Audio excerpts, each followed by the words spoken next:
இயேசு கிறிஸ்துவின் நாமத்தினாலே இந்த மத்தியான வேளையில உங்களோடு கூட சேர்ந்து உங்களுடைய ஒத்தாசையும் ஜெபத்தையும் அனுபவிக்கத்தக்கதாக தேவன் கொடுத்த பெரிதான கிருபைக்காக நான் ஆண்டவருக்கு நன்றி செலுத்துகிறேன்.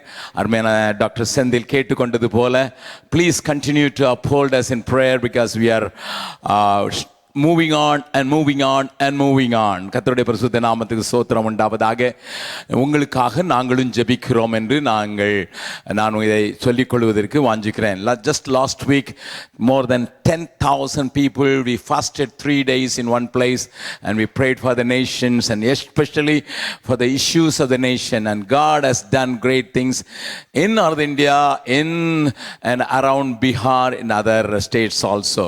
மற்ற பகுதிகளிலேயும் தேவன் கிரியை செய்து வருகிறதற்காக நான் ஆண்டவருக்கு நன்றி செலுத்துகிறேன். அண்ட் இந்த ரீசன்ட் டெவலப்மெண்ட், அந்த தொடர்ச்சியாக ஜெபித்ததின் விளைவாக இந்த ஏப்ரல் மாதம் 1ஆம் தேதியிலிருந்து Bihar became a dry state, which is very unusual in a present situation. It is God who did it. 1ஆம் தேதியிலிருந்து ஒரு சாராய கடையும் இல்லைன்னு சொல்கிறதற்கு ஒரு ஏழை மாநிலமாகிய பீகாரில் 18,000 crores இன்கம் வேண்டான்னு சொல்கிற ஒரு சீஃப் மினிஸ்டர் தந்ததுக்காக நாங்கள் ஆண்டவருக்கு நன்றி செலுத்துகிறோம். அது தேவனுடைய ஜெபமே தேவனிடத்தில் கேட்டுக்கொண்டபடியே ஆண்டவர் அதை வாய்க்க பண்ணினார் என்பதை நான் தைரியமாக சொல்ல முடியும். நீங்கள் அதற்காக ஜெபிக்கிறதற்காக நான் உங்களுக்கு நன்றி செலுத்துகிறேன். பிள்ளைகளும் நீங்களுமாக சேர்ந்து அந்த நேபாளத்தை மாத்திரமல்ல எங்களையும் நீங்கள் தாங்குகிறதற்காக நான் ஆண்டவருக்கு நன்றி செலுத்துகிறேன். ஒரு சின்ன காரியத்தை சொல்லிவிட்டு நான் இந்த நாளின் ஆராதனையில் நான் உங்களை வசனத்துக்குள்ளாக வழி நடத்த வாஞ்சிக்கிறேன். நீங்கள் அறிந்திருக்கிறபடி நேபாளத்தில் கடந்த வருடத்தில் 3 லட்சம் வீடுகள் தரைமட்டமானதை நீங்கள் அறிந்திருக்கிறீர்கள். அங்கே கர்த்தருடைய கிருபையினால பல உதவிகளை உடனடியாக நாம் செய்வதற்கு கர்த்தர் உதவி செய்து மாத்திரமல்ல, இன்றைக்கு எர்த்குவேக்கில் நிலைத்து நிற்கத்தக்கதான 100 வீடுகளை கட்டி கொடுப்பதற்கு கர்த்தர் நமக்கு உதவி செய்திருக்கிறார். ஹல்லேலூயா. கர்த்தருடைய பரிசுத்த நாம ஸ்தோத்திரம். இந்த மாதத்தில் 3 முதலாவது வீடுகளை நாங்கள் டெடிகேட் பண்ணுகிறோம். விசுவாசிகளுக்கு, ஆண்டவருடைய பிள்ளைகளுக்கு அதை கட்டி கொடுக்க கர்த்தர் உதவி செய்திருக்கிறார். அவருடைய பரிசுத்த நாமத்துக்கு ஸ்தோத்திரம். கடந்த மாதத்தில் மாத்திரம் 152 பேர் தண்ணீரில் மூழ்கி ஞானஸ்நானம் எடுக்கிறதற்கு கர்த்தர் நேபாளத்தில் கிரியை செய்தார். ஹல்லேலூயா. நம்முடைய சகோதரர்கள் நேபாளத்தில் மாத்திரம் 152 people were baptized just last month, and that is a very marvelous things because our people went into the deep jungle and preached the gospel and brought them and discipled them and baptized them. கர்த்தருடைய பரிசுத்த நாமத்துக்கு ஸ்தோத்திரம் உண்டாவதாக. நான் ஒரு காரியத்தை இங்கே சொன்னால் உங்களுக்கு உற்சாகமாக இருக்கும் என்று நினைக்கிறேன். கடந்த வருடம் முழுவதும் செய்த ஊழியத்தின் பலனாக 12,851 பேர் ஆண்டவருக்குள் அடியடி வைத்து உடன்படிக்கை செய்தார்கள் கடந்த வருடத்தில். ஆனால் அதை ஜெபத்தை அதிகமாக்கின போது கடந்த 6 மாதத்தில் 10,000 பேருக்கு அதிகமாக ஞானஸ்நானம் கொடுக்கத்தக்கதாக கர்த்தர் உதவி செய்தார். God is at work in North India. We could see in every nook and corner. There are problems, there are persecution, people are beaten up, but that is only one side of the story. The other side, God is more active on seeing the persecution. ஆண்டவர் இன்னும் அதிகமாக வேகமாக வேலை செய்வதற்கு ஆரம்பித்திருக்கிறதை கண்ணார கண்டு நான் ஆண்டவருக்கு மகிழ்ச்சி அடைகிறேன்.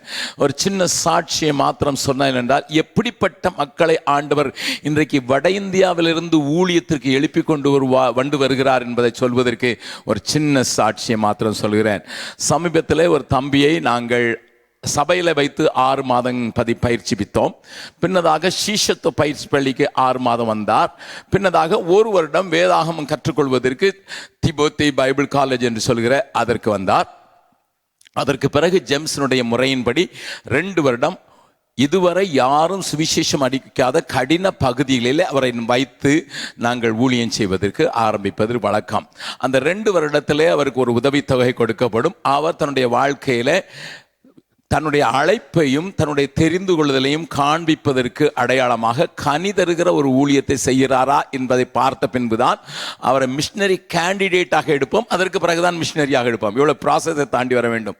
அந்த 2 வருடம் அவருக்கு பெயர் அக்னி ஒர்க்கர் என்று பெயர். அதாவது அக்ரிகேட்டிங் நியூ லைஃப் இனிஷியேட்டிவ் என்று சொல்கிற அக்னி ஒர்க்கர் என்று சொல்கிறோம். அக்னி ஒர்க்கராக போன அந்த தம்பி இந்த நாட்களில் திருமணமாகி 9 மாத குழந்தையோடு கூட ஒரு புதிய பகுதியில் போய் 6 மாதத்துக்குள் ஒரு 25 பேரை ஆண்டவருக்கு சம்பாதித்திருந்தார். நாங்கள் அந்த பகுதிகளில் கிட்டத்தட்ட 117 ஏரியா கன்வென்ஷன் நடத்துகிற போன வருஷத்தில் நடத்தினதில் ஒரு கன்வென்ஷனில் அவர் இருக்கிற பகுதிகளில் இருக்கிற பல சபைகள் சேர்ந்து ஒரு ஏரியா கன்வென்ஷனில் 300 பேர் வந்து கலந்து கொள்வார்கள். 3 நாட்கள் நடக்கிற அந்த கன்வென்ஷனை ஒழுங்கு செய்து கொண்டிருக்கிற நேரத்தில் கன்வென்ஷனுக்கு இந்த புதிய விசுவாசிகளை கொண்டு போக வேண்டிய அவசியம் இருக்கிற நேரத்தில் ராத்திரி வேளையில் 9 மாதத்தில் பிறந்திருந்த அந்த 9 மாத குழந்தையாக இருந்த அவருடைய குழந்தை ராத்திரியில் நடுராத்திரியில் திடீரென்று மரித்து போய்விட்டது.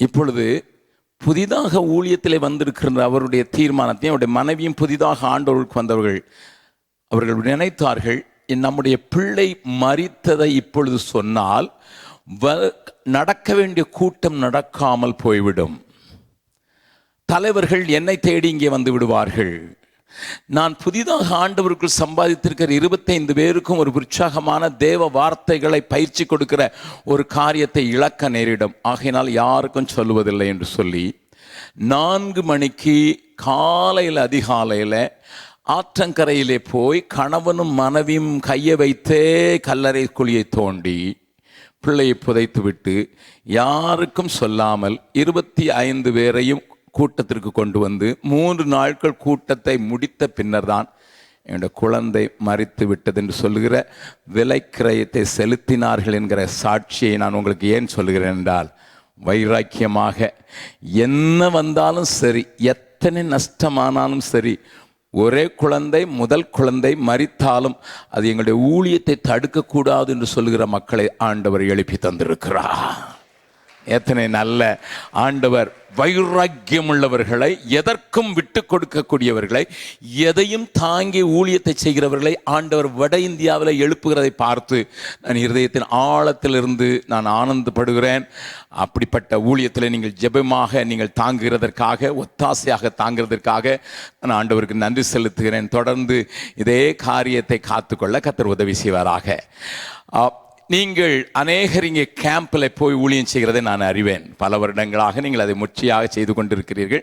உங்கள் வாயிலே ஒரு சின்ன ஹிந்தி பாடலை தெரிந்த ராகத்தில் போட்டு விட்ட பின்னர்தாக நான் இன்றைய வசனத்தில் உங்களை எடுத்து செல்ல வாஞ்சிக்கிறேன். அந்த பாடல் அநேகமாக நேபாளிகள் இருந்தாலும் சரி, ஹிந்தி பேசுகிற வட இந்தியர்களாக இருந்தாலும் சரி, அல்லது ஒரு பிள்ளைகளை பாகிஸ்தானியர்களாக இருந்தாலும் கூட இந்த பாட்டை பாடினால் ஒருவேளை அதை ஈழ்த்து கொள்வதற்கும் ஆண்டவரிடத்தில் அவர்களை திருப்புவதற்கும் ஏதுவாக இருக்கும் என்று சொல்லி இந்த பாடல் எளிதான வார்த்தைகளை உங்கள் வாயில போட விரும்புகிறேன். எங்களுக்கு எதுக்கே இருக்கிறதே போதாதா என்று சொல்கிற சில முகங்களை பார்க்கிறேன். ஆனால் தெரிந்த தெளிவான வார்த்தைகளை நான் சமீபத்தில் இந்த ஜெபத்துக்காக எழுதின தெரிந்த தமிழ் ராகத்தில் எழுதின பாடலை உங்கள் வாயில போட விரும்புகிறேன். எனக்கு பின்னதாக சொல்லுங்கள் பார்க்கலாம். பிரார்த்தனா ஹி முஜே ले आता है तेरे पास. ஜெபமே என்னை உம்மிடத்தில் கொண்டு வருகிறது ஆண்டவரே.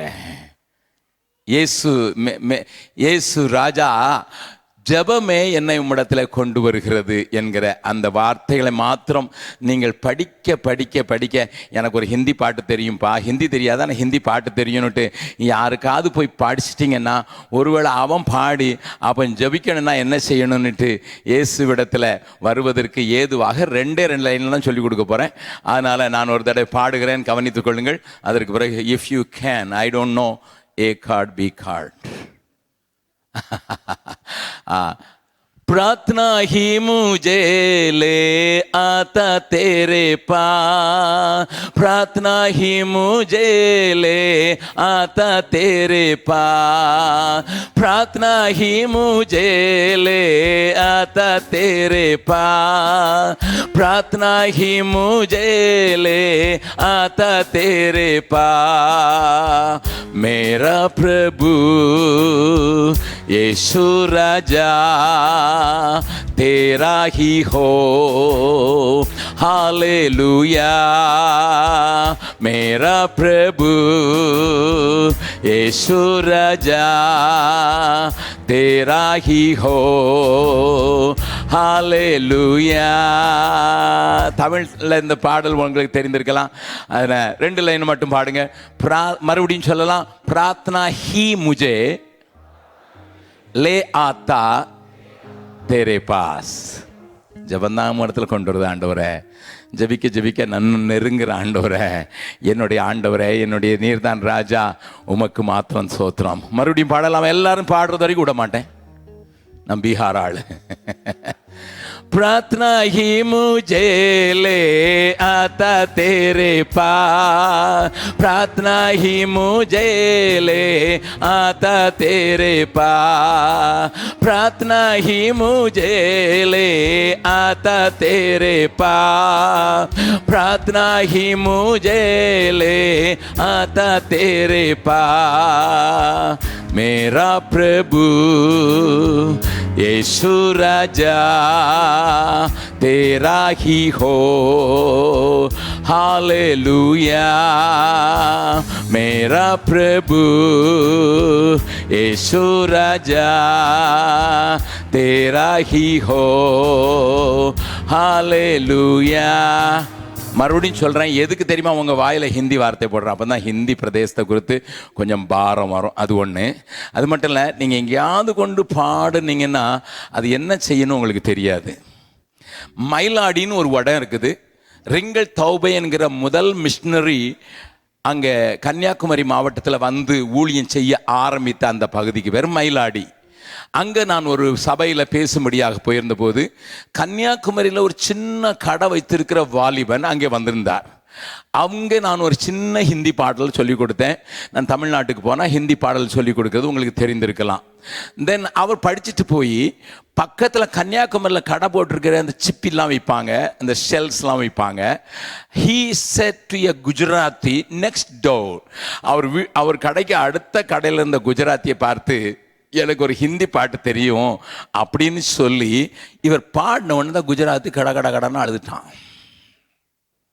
கேட்டார், என்னப்பா எங்கள் அண்ணன் நல்ல பாட்டுன்னு சொல்லி கொடுத்தாரு, நீ அழுகிறிய அப்படின்னுட்டு கேட்டபோது, இல்லை அந்த பாட்டில் ஆண்டவருடைய அன்பை குறித்தும் அம்மாவுடைய அன்பை காட்டிலும் பெரிதான ஒரு வார்த்தைகளை போட்டிருந்தோம்.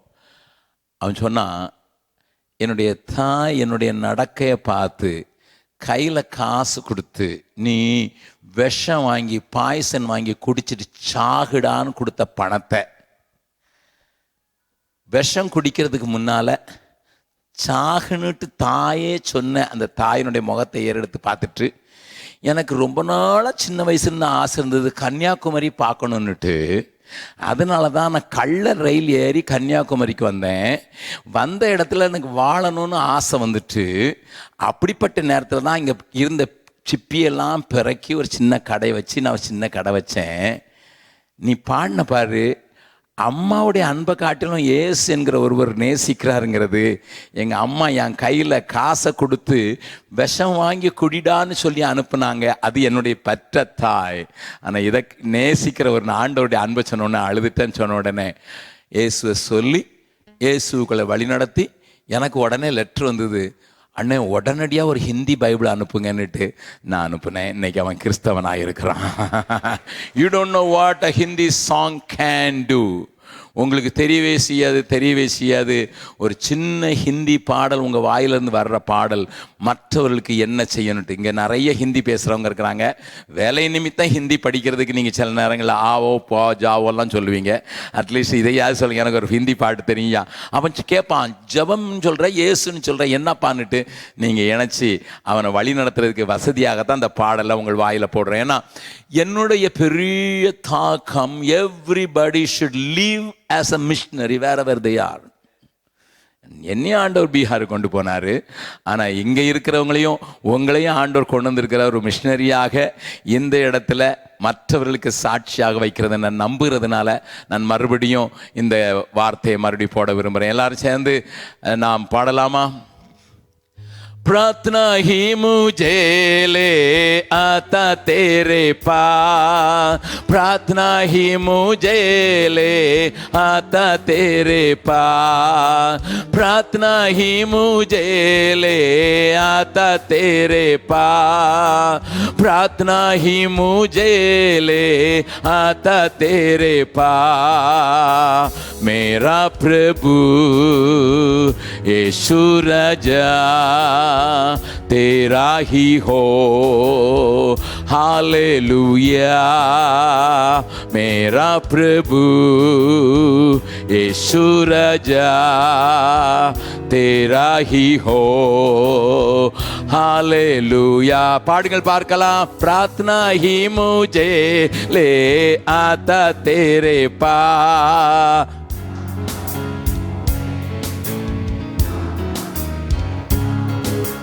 प्रार्थना ही मुझे ले आता तेरे पास, प्रार्थना ही मुझे ले आता तेरे पास।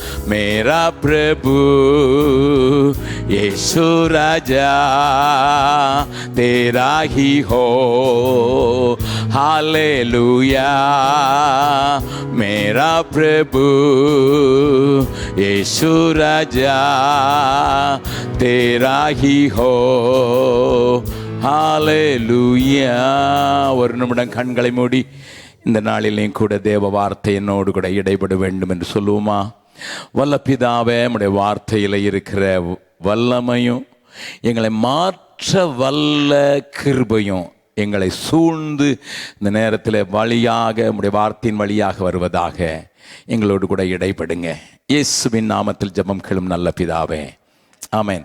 உங்களோடு கூட பேசும்படியாக நான் ஆண்டவரை நோக்கி பார்த்தபோது ஆண்டவர் 57வது சங்கீதத்தின் ஒரு வசனத்தை உங்களுக்கு முன்னதாக வைக்கும்படியாக வாஞ்சித்தார். Even though I had a desire to challenge you more so that you can work for the Lord, but the Lord diverted my attention, and I don't know why the Lord is asking me to preach on this particular psalm today.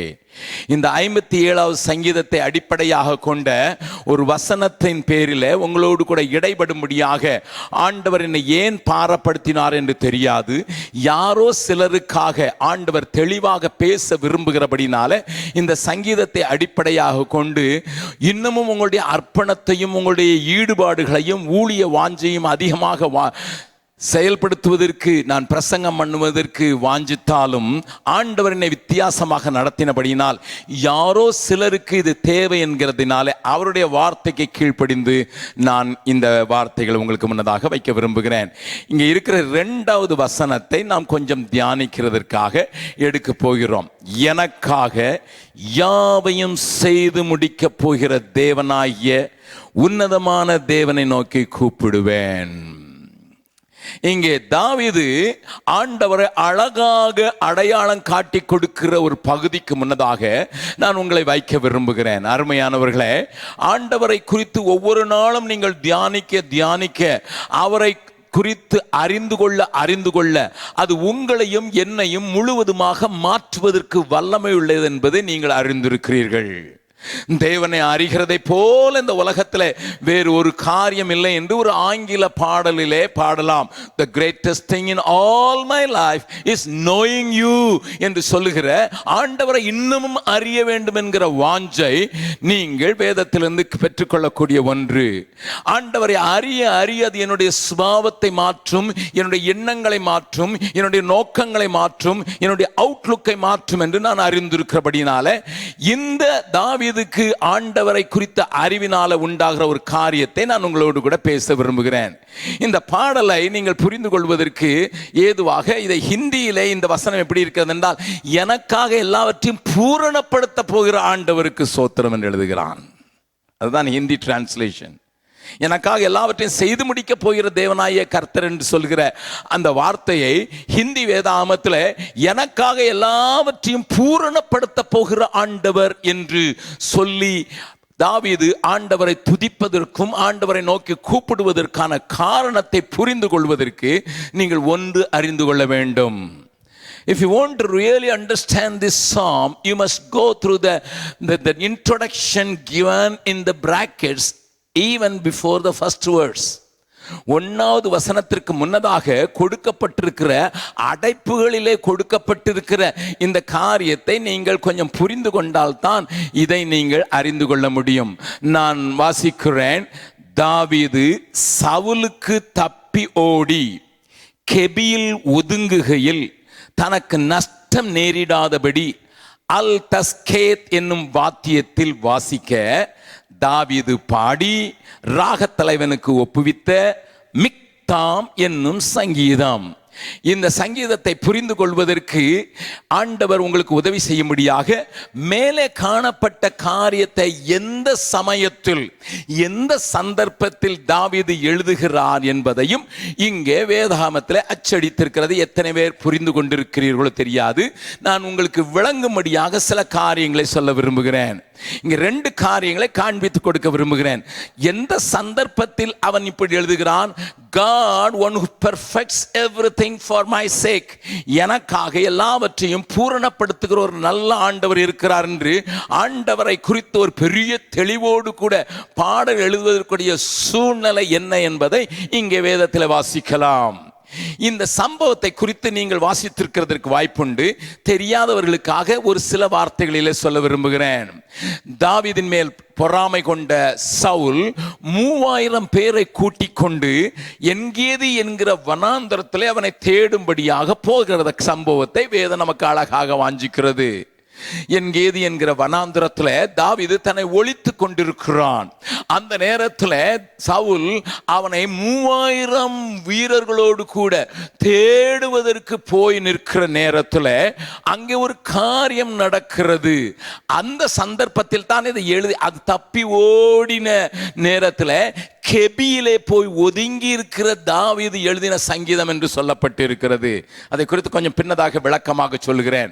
முதலாவது இந்த பிக்சரை உங்கள் மனதில் வைத்துக் கொள்ளுங்கள். You bring a picture about the scene or the environment in which David could sing this song. இங்க ரெண்டு வார்த்தைகளை கொஞ்சம் புரியாத வார்த்தைகள், அவைகளை கொஞ்சம் விளங்க வைப்பேன் என்றால் நலமாயிருக்கும். என்ன எழுதப்பட்டு இருக்கிறது? அல் தஸ்கேத் என்னும் வாத்தியம். எனக்கு தெரியாது. கீபோர்டு தெரியும், கிட்டார் தெரியும், கிண்ணறம் தெரியும், வயலின் தெரியும், மற்ற காரியங்கள் தெரியும். இந்த அல் தஸ்கேத் என்று சொல்லப்படுகிற வாத்தியத்தினுடைய விளக்கத்தை யாராயிலும் மியூசிக்கல் டேலண்ட் உள்ளவர்கள் எனக்கு சொல்லிக் கொடுத்தீர்கள் என்றால் நலமாயிருக்கும். I try to understand. But ஒன்று மாத்திரம் எனக்கு தெரிந்து விட்டது. என்ன தெரிந்து விட்டது? நம்ம ஊரில் ஆல் இண்டியா ரேடியோவில் செனாய் ஊதுறான்னா ஊதுனான்னு எவனோ மண்டையை போட்டான்னு அர்த்தம். பெரிய ஆள் ஒருத்தர் செத்து போயிட்டார்னா ஆல் இண்டியா ரேடியோவில் செனாய் ஊதுவாங்க. அப்போ தெரிஞ்சிடும் யாரோ ஊதுறான், அப்போ யாரோ செத்து போயிட்டார்கள் என்று. மங்களகரமான காரியத்தை தமிழகத்தில் செய்வார்கள் என்றால் உடனே நாதஸ்வர விசை இருக்கும். மங்களகரமான ஏதோ காரியம் இருக்குது, அதனால தான் திருமண வேலையிலையும் கட்டி மேலம் கொட்டுன்னு அடிக்கிறதை நீங்கள் பார்த்திருப்பீர்கள். அல்லது காலை விடுகிறது என்பதை விளங்க பண்ணுவதற்கு புல்லாங்குழல் இசையை நீங்கள் ரேடியோவில் கேட்கலாம், டிவியில் கேட்கலாம். அது என்ன? பொழுது விடுகிறது, இருள் கடந்து போய்விட்டது, வெளிச்சம் வந்துவிட்டது என்பதை உணர்த்துவிக்கத்தக்கதாக சில வாத்தியங்களுடைய ஒலியை, சில வாத்தியங்களின் இசையை நீங்கள் ஒலிப்பதை நீங்கள் கேட்டிருக்கிறபடினால எபிரேயர்கள் மத்தியிலே அல் தஸ்கேத் என்பது ஒரு வாத்தியம்னால உண்டாகிற ஒரு இசை. அதை குறித்து பின்னதாக நான் உங்களுக்கு விளக்கமாக சொல்கிறேன். நன்றாய் கவனிங்கள். இன்னொரு வார்த்தையும் அங்கே விளங்காத ஒரு வார்த்தை போட்டுக்கிறது, மிக்தாம் என்னும் சங்கீதம். What is that? ஐயா, மிக்தாம் என்றால் என்ன? மிக்தாம் என்றால் ஒரே வார்த்தையில் சொல்ல, டோன்ட் டெஸ்ட்ராய், டோன்ட் டெஸ்ட்ராய், அழித்து விடாதே. என்னையா ஒண்ணுமே விளங்கல. கீழே இருக்கிற சங்கீதத்துக்கும் மேலே இருக்கிற சம்பவத்துக்கும் எனக்கு ஒண்ணுமே புரியலன்னு சொல்றீங்களா? இங்கே இருக்கிற காரியத்தை நீங்கள் புரிந்து கொண்டால் இந்த வார்த்தைகள் தேவன் எனக்காக என்ன செய்கிறார் என்கிற காரியத்தை நீங்கள் நன்றாக புரிந்து கொள்ள முடியும் என்பதற்காக நான் கொஞ்சம் எல்லாவற்றையும் இணைத்து பேச விரும்புகிறேன். David was a great warrior. அவன் பெரிய யுத்த வீரன். தனியாக கோலியாத்தை எதிர்ப்பதற்கு வல்லமை படைத்திருந்தான். அவன் ஒரு யுத்தத்திலும் தோற்று போனவனே இல்லை. அவனை அனுப்புகிற எல்லா இடத்திலும் அவன் வெற்றி பெற்றவனாக திரும்பினான். ஆனால் அந்த தாவீதை இப்பொழுது கொல்லும்படியாக சவுல், தன்னுடைய சொந்த மருமகனாக்கின அந்த சவுலை கொல்லும்படியாக நேரிடுகிறதான ஒரு சூழ்நிலை. Can you just imagine? Saul was so hard in his heart. தன்னுடைய இருதயத்தை கடினப்படுத்துகிறான்.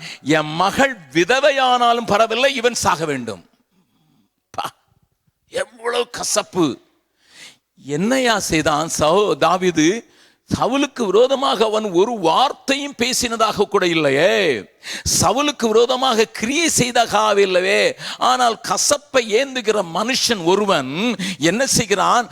தன்னுடைய மகள் விதவையானாலும் பரவாயில்லை, இவன் அழிக்கப்பட்டு விட வேண்டும் என்று சொல்லி 1-2 பேர் அல்ல 3000 வீரர்களை அழைத்து கொண்டு காட்டிலே தேடிக்கொண்டிருக்கிறான். David was trapped in such a way that he could not escape at all. தாவீது தப்பி போவதற்கான ஒரு வழியுமே இல்லாத அளவுக்கு மாட்டப்பட்டிருக்கிற நேரத்தில் கொஞ்சம் கவனியுங்கள். காரணம் இல்லாமல் ஒருவன் துரத்துகிறான், காரணம் இல்லாமல் ஒருவன் கசந்து அழிக்க பார்க்கிறான். இப்பொழுது அது மாத்திரமல்ல, என்கேது என்பது ஒரு பெரிய வனாந்திரம் அல்ல, சிறிய வனாந்திரம். You can flush out anyone from that jungle. அந்த ஃபாரஸ்ட்ல இருந்து யாரையும் ஃப்ளஷ் அவுட் பண்ணி விடலாம். அப்படிப்பட்ட ஒரு காரியத்தில் தன்னை அழிக்க வருகிற ஒரு மனிதன் இருக்கிறதை பார்த்து அங்கே ஒரு குகையிலே ஒளித்து கொண்டிருக்கிறார்கள். தாவீதும் அவனோடு கூட சேர்ந்த சில பேர் மாத்திரம். இப்பொழுது வனாந்தரத்திற்கு வந்திருக்கிற சவுல், இந்த இன்சிடென்ட் கொஞ்சம் கேட்கறது கொஞ்சம் அசிங்கமா இருந்தாலும் பட் தட் இஸ் ட்ரூத். அவன் டாய்லெட் போக வேண்டும். நன்றாக கவனியுங்கள். டாய்லெட் போகிறதற்கு சவுல் இன்னொருவரை துணைக்கு கூட்டி கொண்டு போக முடியாது. டாய்லெட் போகிற சவுல் பட்டயத்தை எடுத்துக்கொண்டு போக முடியாது. டாய்லெட் போகிற சவுல் தன்னுடைய மேல ஒரு போர்வை மாத்திரம் போர்த்தி கொண்டு ஒரு ஓரமாக ஒதுங்க வேண்டிய சூழ்நிலை உண்டாயிருக்கிறது. Clean இந்தியாலாம் இப்பந்தான். You can build toilets everywhere, but that time it was not a clean India. என்னுடைய மகளை நான் ரஷ்யாவுக்கு படிக்கும்படியாக அனுப்பினேன். அவளை நானும் என்னுடைய மனைவியும் டெல்லி ஏர்போர்ட்ல கொண்டு போய், அம்மா, I am sending you not as a medical student but as a missionary என்று சொல்லி நான் அவளுக்கு ஜெபம் பண்ணி டெல்லியிலே நான் அவளை ஃப்ளைட் ஏற்றுறதுக்கு அனுப்பினேன். அவள் கொஞ்சம் உற்சாகமாக தான் போனாள். ஏனென்றால் she is very bolt girl. அதனால் உற்சாகமாக போனாள். போன 3 நாளைக்கு எங்களுக்கு ஃபோன் கிடைக்கவில்லை அவளோடு கூட பேசுவதற்கு. பிளாக் சி பக்கத்தில் இருக்க ஒரு யூனிவர்சிட்டியில் இவர் சேர்ந்திருந்தாள். அங்கே 3ஆவது நாள் தான் ஃபோனிலே என்னோடு கூட தொடர்ந்து கொண்டு, டாடி நீங்கள் என்ன மாதிரி இடத்துக்கு நீ அனுப்பிட்டீங்கன்னு சொன்னாள். நான் சொன்னேன், என்னம்மா, என்ன நடந்தது? டாடி, நாங்கள் 48 பேர் ஒரே டார்மெட்ரியில் தங்க வைத்திருக்கிறோம். 4 டாய்லெட் இருக்கிறது, ஒன்றுக்கும் கதவு இல்லை டாடி. பாய்ஸ் ஒரு பக்கத்தில் இருக்காங்க, கேர்ள்ஸ் ஒரு பக்கத்தில் இருக்காங்க. நாங்கள் 48 பேரும் ஒரே டார்மெட்ரியில் இருக்கிறது மாத்திரம் இல்லை, இருக்கிற 4 டாய்லெட்டுக்கும் கதவே இல்லை. நான் சொன்னேன், என்ன டாடி இந்த மாதிரி இடத்துக்கு அனுப்பிட்டீங்க? யூனிவர்சிட்டி. நான் சொன்னேன், உனக்கு அது கதவு இல்லை, எனக்கு சுவரே இல்லாத இடத்துக்கு நான் ஆண்டவர் என்ன அனுப்பினான். I was sent to Bihar where there was no wall around. Whether you believe it or not, 15 days he never used the toilet at all. 15 days. 15 நாள் டாய்லெட்டை யூஸ் பண்ணல. அப்படிப்பட்ட ஒரு யூனிவர்சிட்டி. ஆனால் பின்னதாக அதுக்கு சரியாக ஒழுங்கு செய்திருந்தாலும் நான் அங்கே போய் பிரசங்கம் பண்ணும்படியாக அவள் அங்கே ஊழியம் செய்து 3 சபைகளை ஸ்தாபித்து விட்டு தான் அவள் வந்தாள். கர்த்தருடைய பரிசுத்த நாமத்துக்கு ஸ்தோத்திரம் உண்டாவதாக. நான் சொல்ல விரும்புகிற என்ன காரியம், it is not a easy thing. So a king has to go to relieve himself and he has to see a place where he will be alone. He will not have many dress. He cannot carry the weapons. அப்படிப்பட்ட சூழ்நிலையில அந்த தாவீது அடுத்த பக்கத்தில் தங்கி இருக்கும்போது இந்த பக்கத்தில் அங்கே மலஜலம் கழிப்பதற்கு சவுல் உட்கார்ந்திருக்கிற நேரத்தில் கர்த்தர் இவனை என் கையில் ஒப்பு கொடுத்து விட்டார் என்கிற ஒரு பெரிய எண்ணம் ஓங்கி நிற்கிறது. நன்றாக கவனிங்கள். கூட இருக்கவங்க சொல்றாங்க, S God, it is God, it is your God made him to be alone. அவனை தனியாக்கி அவனை தாக்கி நீ அவனை அழித்து விடுவதற்கு கர்த்தரே இந்த மாதிரி ஒரு சூழ்நிலையை உருவாக்கி இருக்கிறார் என்று தாவீதுக்கு கூட இருக்கிறவர்கள் சொல்லுகிறார்கள். நல்லா கவனிங்க. தான் போர்த்திருந்த சால்வையை பிடிச்சு இழுத்தா கூட சவுல் அப்படியே ஓடிவிட முடியாது, நிர்வாணமா தான் ஓடி இருக்கணும். தன்னிடத்தில் இருக்கிற விரட்டு என்று சொல்லியிருந்தால் கூட அவனை தப்பிப்பதற்கு கூட ஆட்கள் இல்லை. எதிர்த்து நிற்பதற்கு பட்டயம் இல்லாத ஒரு மனிதனை இப்பொழுது தாவீது காண்கிறான். அங்கேதான் பரத்திலிருந்து ஒரு சத்தம் கேட்கிறது. என்ன கேட்கிறது? மிக்தாம்.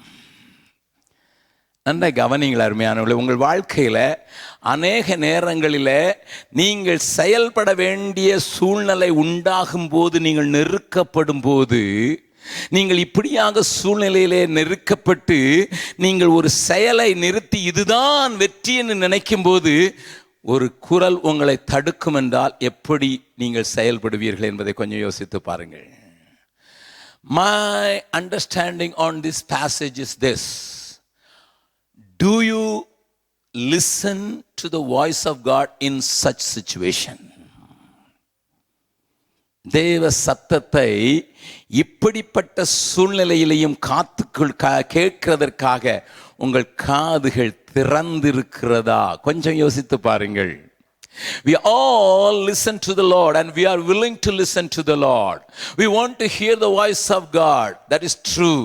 அநேக நேரங்களிலே ஆண்டவருடைய சத்தம் எனக்கு கேட்காதா, ஆண்டவர் என்னோடு கூட பேச மாட்டாரா, யாரெல்லாமோ ஆண்டவர் பேசினார் என்று சொல்லுகிறார்களே, ஆண்டவர் என்னோடு கூட பேச மாட்டார் என்கிற ஏக்கமுள்ள ஒரு இதயத்தை சபையார் கொண்டிருப்பதற்கு வாய்ப்பு உண்டு.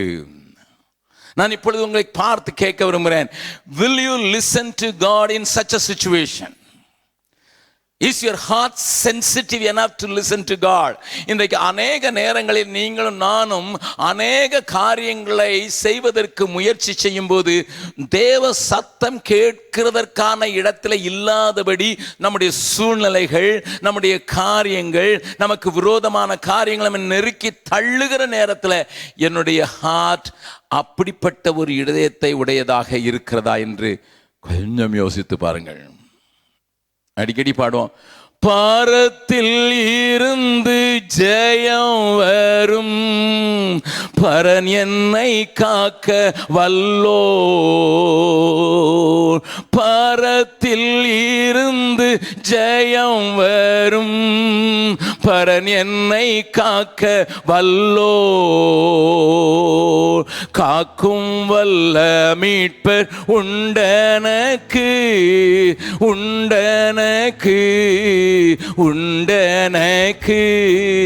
காக்கும் வல்ல மீட்பர் உண்டனக்கு, காத்திடுவார் என்றுமே. ஐயம் இருந்ததோர் காலத்தில் ஆவி கூரைவாள் தான், மீட்பர் உதீர பலத்தால் சத்துருவை வென்றேன். என் பயம் யாவும் நீங்கிற்று, இயேசு கை தூக்கினார். முற்றும் என் உள்ளம் மாறிற்று, இயேசன்னை காக்க வல்லோ. முற்றும் என் உள்ளம் மாறிற்று, இயேசன்னை காக்க வல்லோ. காக்கும் வல்ல மீட்பர் உண்டனக்கு, உண்டனக்கு, உண்டனக்கு. காக்கும் வல்ல மீட்பர் உண்டனக்கு, காத்திடுவார் என்றுமே, காத்திடுவார் என்றுமே. தாவீது இந்த நேரத்தில் தேவ சத்தம் கேட்கக்கூடிய இடத்துல இருப்பதற்கான வாய்ப்பே இல்லை. நன்றாக கவனிங்கள். One side it seems God is at his side helping him so that he can destroy the enemy. That's what the people around him said. அவனை சுற்றி இருக்கிற ஜனங்கள் இதுதான் தருணம், இதுதான் தருணம், இதுதான் தருணம் என்று சொல்வது போல இருக்கிறது. நீ அடைக்கப்பட்டிருக்கிறாய், உன்னை காத்துக் கொள்வதற்கு. நீ அவன் அழிக்கப்பட்டால் போதும், உன்னுடைய சொந்த மாமனார் தான் அழிக்கப்பட்டால் போதும் என்கிற அப்படிப்பட்ட சூழ்நிலை சொல்லுகிறது. ஆனால் பரத்திலிருந்து வருகிற சத்தமோ கொஞ்சம் வித்தியாசமா இருக்குது. Don't destroy. ஆண்டோடைய சத்தத்தை கேட்கணும்னு நிறைய பிள்ளைங்களுக்கு ஆசை. 3 இன்சிடென்ட்டை சாட்சியாக சொல்ல விரும்புகிறேன். நீங்க எல்லாரும் ஆண்டோடைய சத்தம் கேட்கிற இடத்திற்கு வந்து விட வேண்டும் என்பது என்னுடைய பெரிய வாஞ்சை. ஏன்னா என்ன ஆண்டவர் சொல்லும்போது சொன்னாரு, என் ஆடுகள் என் சத்தத்தை கேட்கும். நல்ல கவனிங்க. ஒருவேளை நான் அந்த சந்தர்ப்பத்தை சில நேரங்களில் சொல்லியிருக்கலாம், இங்கே யாராவது கேட்டவங்க இருப்பீங்க, கேட்காதவங்களுக்காக சொல்கிறேன். என்னுடைய ஊழியத்தினுடைய ஆரம்பத்தில் ஒரு பெண் மிகுந்த வியாதிப்பட்டார்கள். வயிற்றில் பயங்கரமான ஒரு பெயின். அவர்களுடைய சிகிச்சை செய்ய முடியாதபடி கஷ்டப்பட்டதுனால நாங்கள் 3 பேர் சேர்ந்து கொண்டு ஒரு 200 கிலோமீட்டர் தூரத்தில் இருக்கிற ஒரு ஆஸ்பத்திரி, மிஷன் ஆஸ்பத்திரிக்கு அவங்கள கொண்டு போனோம்.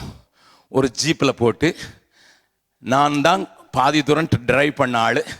நான் டிரைவ் பண்ணேன். அவர் வீட்டுக்காரரு அந்த அம்மாவை மடியில் போட்டுட்டு உட்கார்ந்துருக்கிறாரு.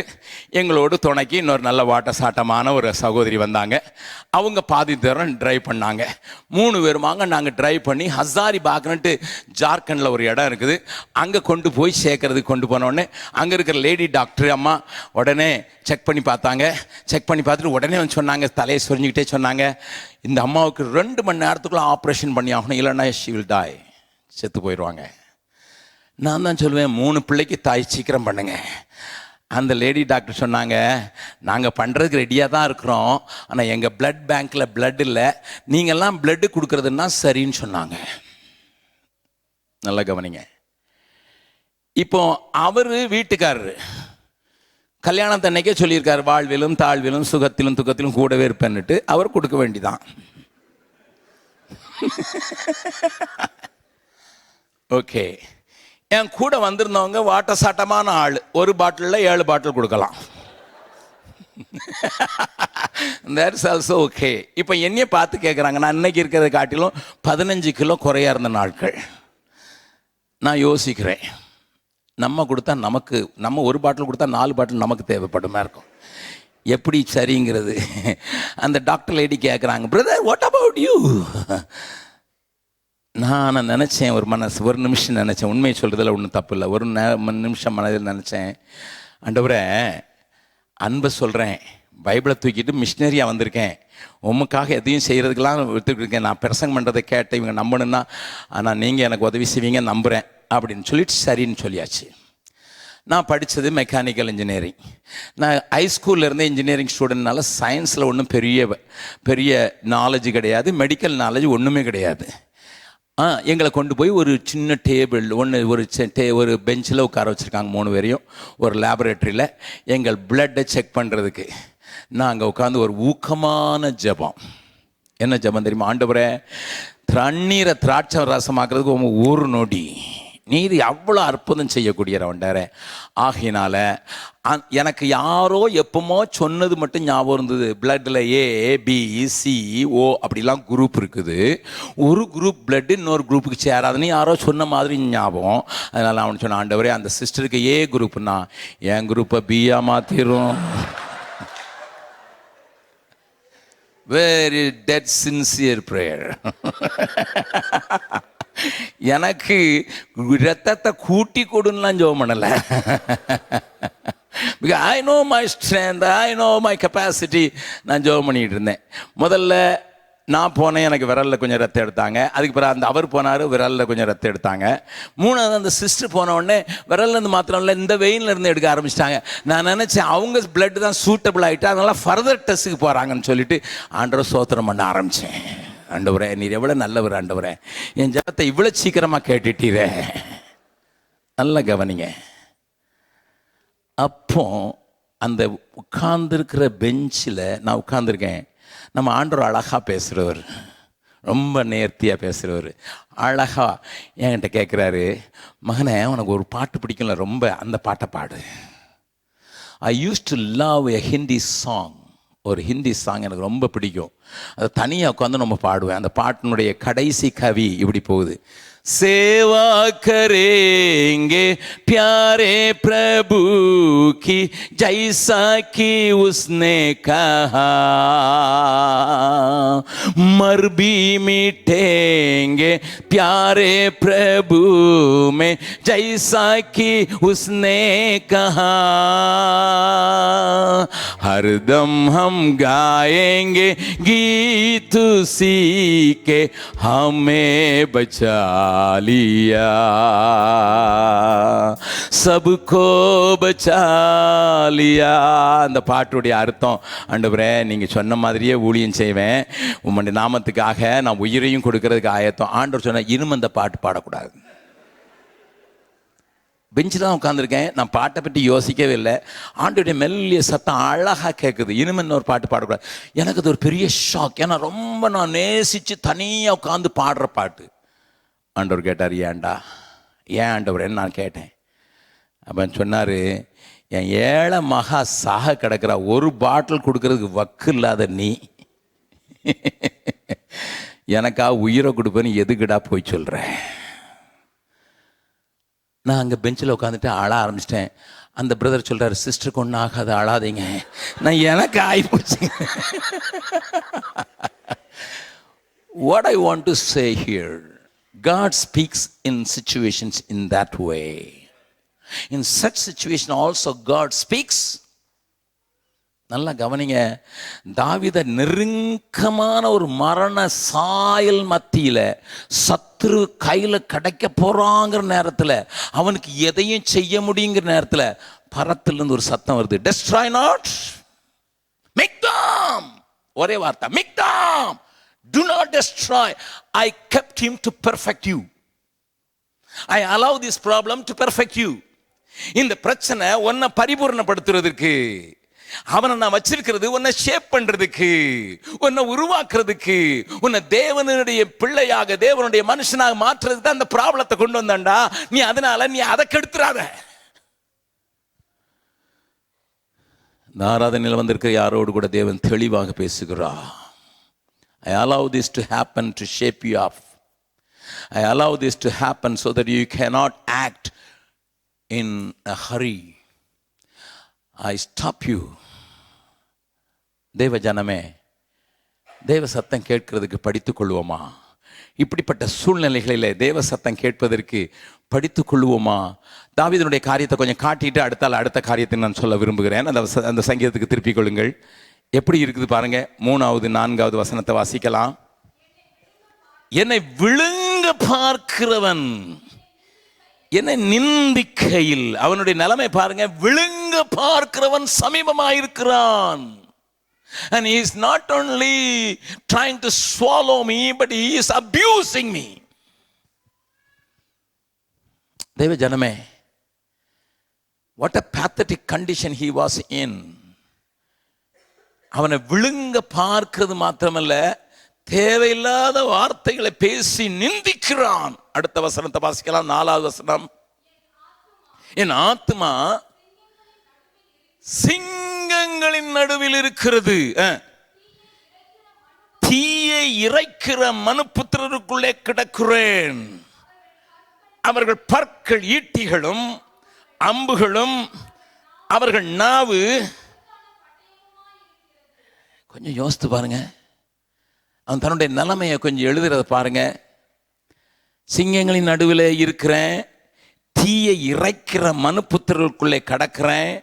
அவங்க பற்கள் ஈட்டிகள், அம்பு, நாவு கற்கான பட்டயம்.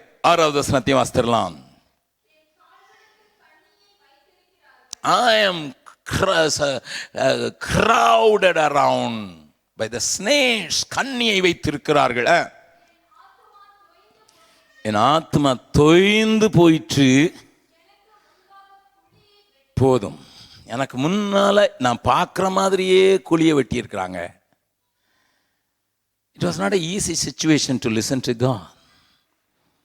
இப்படிப்பட்ட ஒரு சூழ்நிலை உங்களுக்கும் எனக்கும் இருந்தால் என்னுடைய இருதயமும் உங்களுடைய இருதயமும் பதபதித்துக் கொண்டிருக்கும். தேவ சத்தம் கேட்பதற்கு அங்கே வாய்ப்பே இருக்காது. there is no reference in the word of God that a strong voice came. No, it was heard in the bottom of his gentle heart. ஆண்டவர் என்னோடு கூட பேச வேண்டும் என்று விரும்புகிற ஒரு பெரிய கூட்ட ஜனம் உலகமெங்கிலும் உண்டு. நீங்களும் வாஞ்சிப்பீர்கள். தேவ சத்தம் கேட்பதற்கு உங்களை விட்டு கொடுத்திருக்கிறீர்களா? இன்னொரு சந்தர்ப்பத்தை சொல்றேன். I want to train you and teach you so that you can listen to the voice of God whatever may be the situation. ஒரு நாள் கன்னியாகுமரியில் ஒரு மீட்டிங்கில் பேச வேண்டும் என்று சொல்லி நான் ட்ரெயினில் சென்ட்ரல் ஸ்டேஷனில் இறங்குவதற்கு ட்ரெயின் பிளாட்ஃபார்மில் என்ட்ரு ஆகி கொண்டிருக்கிறது. நான் பெட்டியை வைத்துக்கொண்டு நான் வாசலுக்கு வந்து விட்டேன்.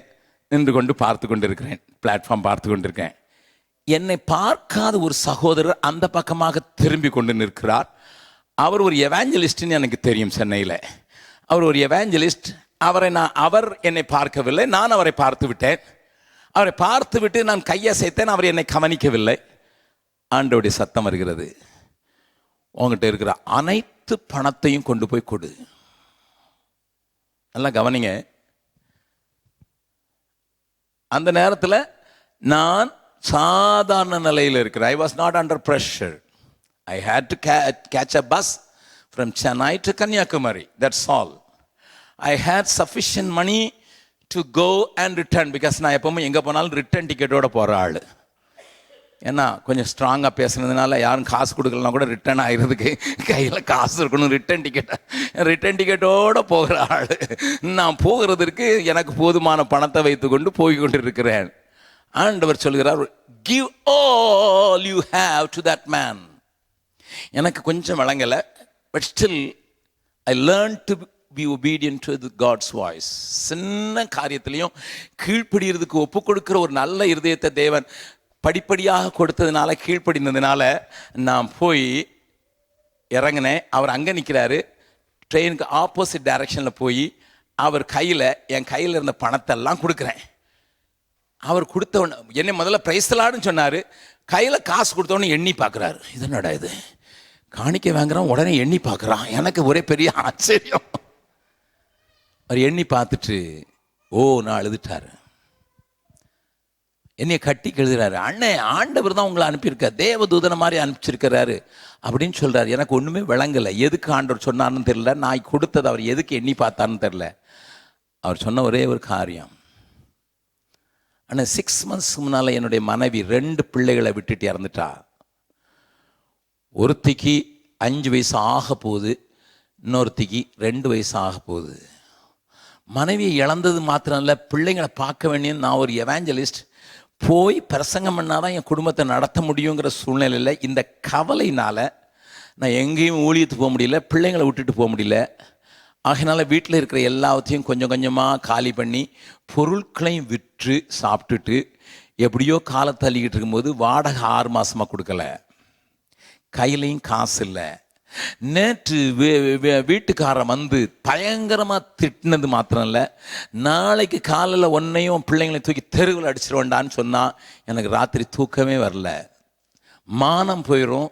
ஆனால் ஒன்று யோசித்தேன், பிள்ளைங்களை தூக்கி அடிக்க மாட்டான், எந்த மனுஷனும் சின்ன குட்டி பிள்ளைங்களை தூக்கி அடிக்க மாட்டான் தெருவில், என்னையே போட்டு அடிச்சிருவான், ஆனால் பிள்ளைங்களை அடிக்க மாட்டான்னு சொல்லிட்டு பிள்ளைங்க தூங்கிக்கிட்டு இருக்கும்போது காலையில் எழுந்திரிச்சேன். வீட்டில் பொருட்கள் ஜாஸ்தி இல்லை.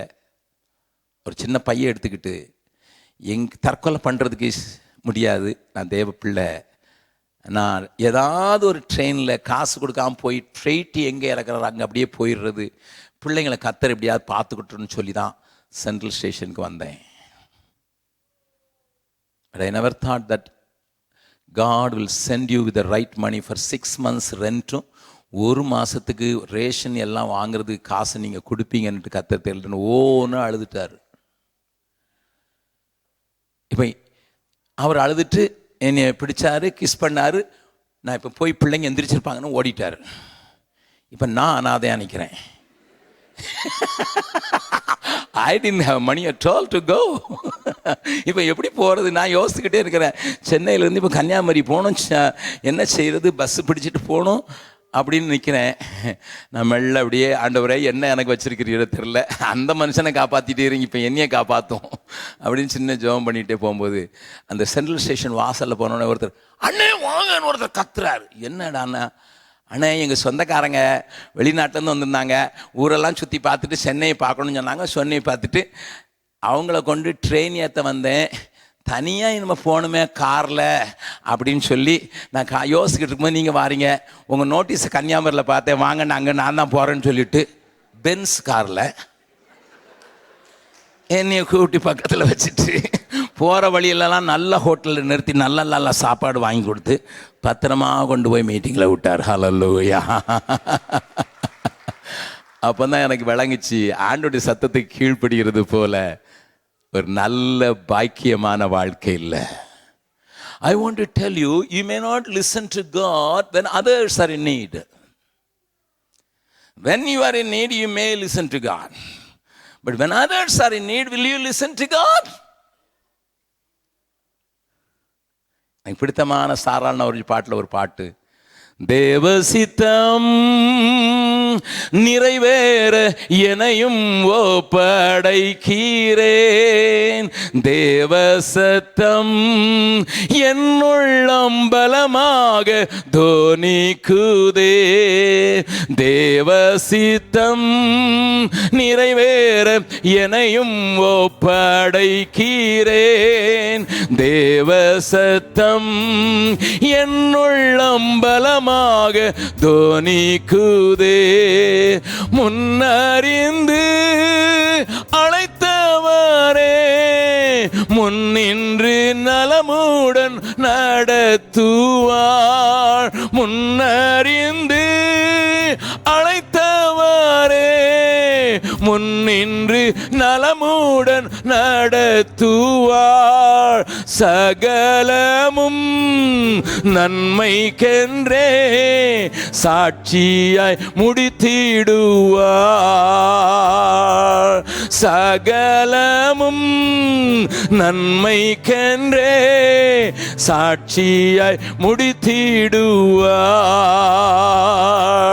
தேவசித்தம் நிறைவேற எனையும் ஒப்படைக்கிறேன், தேவசத்தம் என்னுள்ளம் பலமாக தோனிக்குதே. மறுபடியும் கேட்க விரும்புகிறேன், do you listen to God in such situations? Will you obey if you listen to God? ஆண்டவருடைய சத்தத்தை கேட்டு கீழ்ப்படுகிற நிலைமைக்கு நீங்கள் இருக்கிற இடத்திற்கு வந்திருக்கிறீர்களா? என் ஆடுகள் என் சத்தத்துக்கு செவி கொடுக்கும் என்று சொன்னாரே, நான் அவருடைய ஆடாக அவரை பின்பற்றி கர்த்தர் என் மேய்ப்பராயிருக்கிறார் என்று சொன்னேன் என்றால், அவருடைய சத்தம் கேட்கிறதற்கு கீழ்ப்படுகிற ஒரு நல்ல இருதயத்தை தேவன் இந்த நாளிலே உங்களுக்கு தருவாராக.